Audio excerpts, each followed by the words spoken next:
everyone, and welcome back to my channel, ValdaValsha. In this video, I will be showing how I made my head bow for Kagamine Rin from Vocaloid.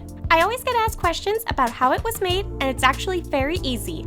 I've used this technique for all of my Rin cosplays and it never fails. Rin isn't the only character who wears bows like this, so this tutorial can be applied to other anime characters as well. Before we get started, make sure to like, subscribe, and hit that notification bell. And please do be sure to share this video with anyone you know who may find it useful. Let's get started with the video so you too can make your own awesome Rin bow. For the materials, you will need your fabric, interface, thread, wire, a headband, some glue stick, a glue gun, and the pattern. I have made a free printable pattern for this tutorial. Link will be in the description below. You can use a variety of fabrics in this guide. Here, I am using a thick cotton and folding it in half. Place the pattern on the fold line. Make sure to use a ruler to make sure that the grain line is straight along the fabric. Here I am using a pretty sturdy and non-stretchy fabric. Now it is time to trace the pattern. Here I am using a pen so that it is easy to see. You can also use a pencil, a water-soluble pen or pencil, or fabric chalk. Any method of your choice, really. Here I am using pattern weights to keep my pattern flat while tracing.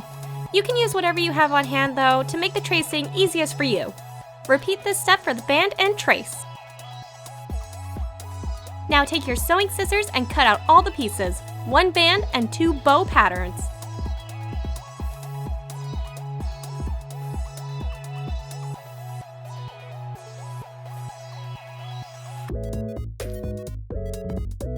After you cut out your fabric pieces, cut out the fusible interfacing. I am using a mid-weight interface in this video. You can tell which side is fusible by how shiny or bumpy it is. This will be your adhesive side. Place it on the wrong side of the fabric for just one of your bow pattern pieces.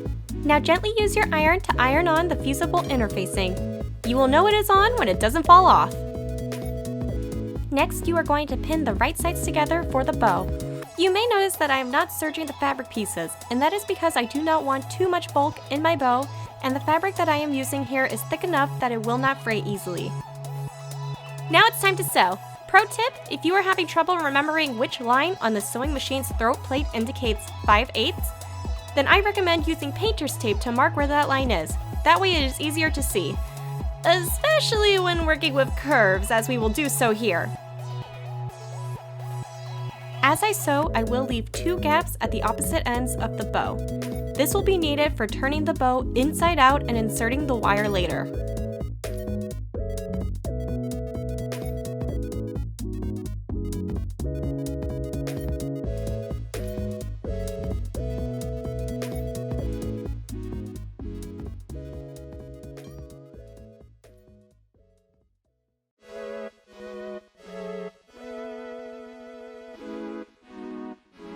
Here you can see I left two gaps at the opposite ends of the bow.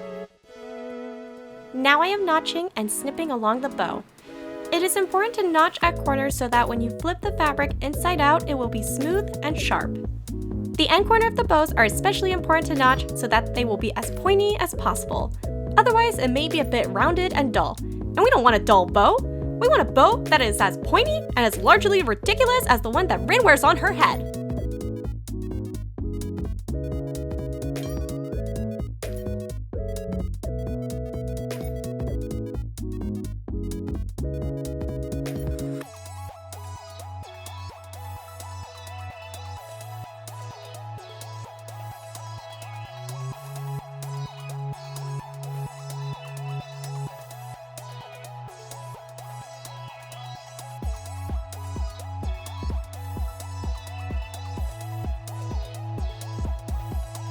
I am now trimming the edges down.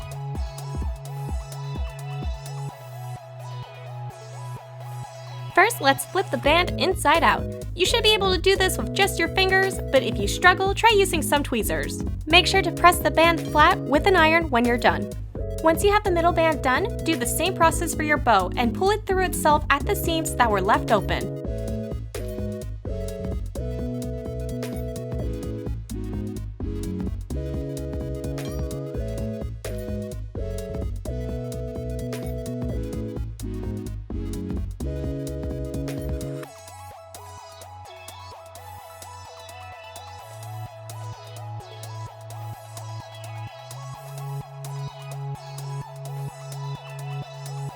Okay, so now we are going to carefully iron out this bow.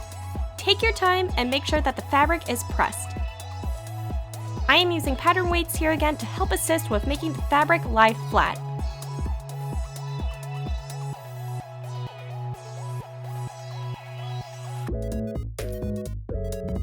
We are finally adding wire. Sturdy wire will keep the bow standing up. Cut out a piece of wire that is about the length of your bow using wire cutters.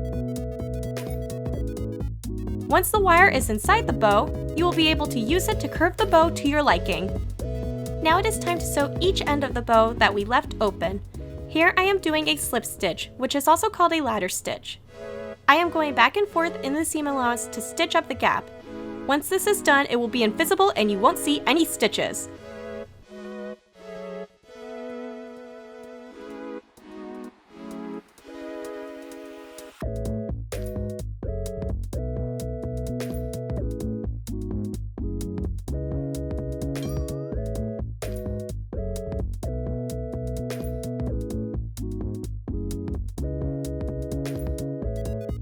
It is finally time to start attaching our bow piece to the headband.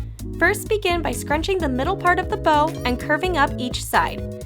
Take your time with this as it can be the most finicky part of this process. Next, it's time to bring out the hot glue gun. You can sew this part if you want, but no one's going to see it anyway, so I just use hot glue for this step. Be careful, of course, so that you don't burn your fingers. Give the glue some time to dry before moving on to the next step.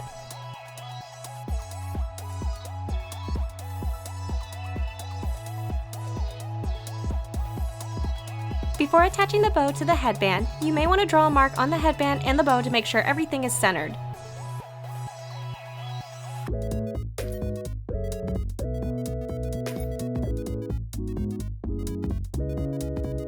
Then place some hot glue on the headband and attach the bow to it. Hold it together until it is dry. Now it is time to wrap the middle band around the bow. It is important to wrap this around first to make sure that the wrap will end underneath the headband. Once it ends at the right place, hot glue it down. The last part of this process is to glue down certain parts of the bow and keep it in place. I am gluing down the base of the bow at the middle as well as the top of the bow. This helps to keep the bow in place.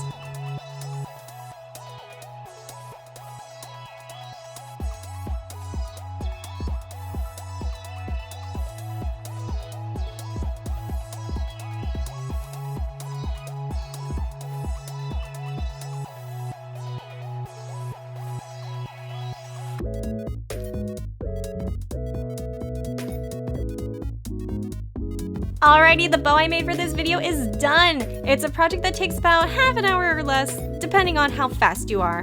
So here we have the bow that I made for this video, the bow that I've used for years and it still holds up and it looks pretty great, as well as a blue bow because why not? Once you know how to do this, just make all the Rin bows. Make all of them.